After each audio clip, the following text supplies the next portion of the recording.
তো এই যে এখানে এই যে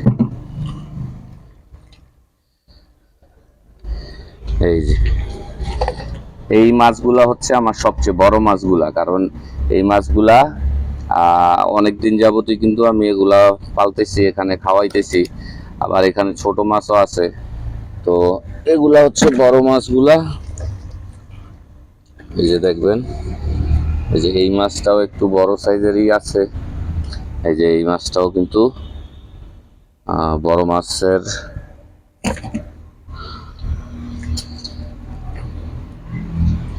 আর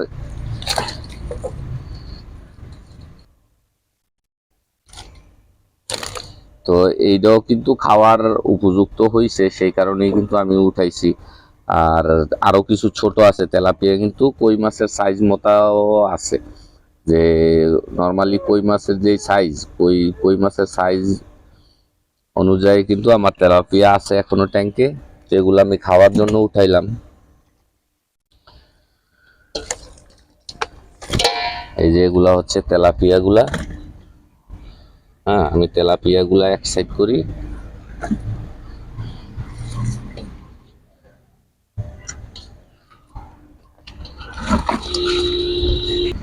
এই যে এগুলো হচ্ছে কই মাছ, আর এগুলা হচ্ছে আমার যে তেলাপিয়া মাছগুলা।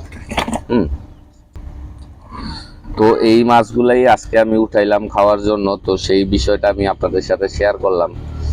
আর ওখানে আবার যেই মাছগুলা আছে, ওই ট্যাঙ্কের মধ্যে যেই মাছগুলা আছে, এই মাছগুলা আবার আস্তে আস্তে খাবে, বড় হবে, তারপর আমি আবার উঠাই নিব। হ্যাঁ, তো এই যে এখানে দেখেন, এই হচ্ছে আমার কই মাছগুলা। তো আজকে দেখবেন যে এই মাছগুলা, এই তেলাপিয়া এবং এই কই মাছ, এই মাছগুলো আজকে উঠাইলাম খাওয়ার জন্য। আর এই যে এখানে ট্যাঙ্কের মধ্যে আরো মাছ আছে, এখানে কই মাছও আছে এবং কি তেলাপিয়া মাছও আছে। তেলাপিয়া একটু ছোট সাইজের, আর বাকিগুলা কই মাছ। আর অনেকেই বলেন যে আপনি কিসের পানি দেন, তো আপনারা আজকে নিজেই দেখলেন যে আমি মাছ উঠাইলাম, আবার এই যে পাইপটার মাধ্যমে আমার যে সাপ্লাইয়ের পানি আছে, আমি কিন্তু ওই সাপ্লাইয়ের পানিটাই দিচ্ছি। হ্যাঁ, এতে মাছের তেমন কোনো ক্ষতি হয় না, কারণ পানিগুলা বিশুদ্ধ থাকে।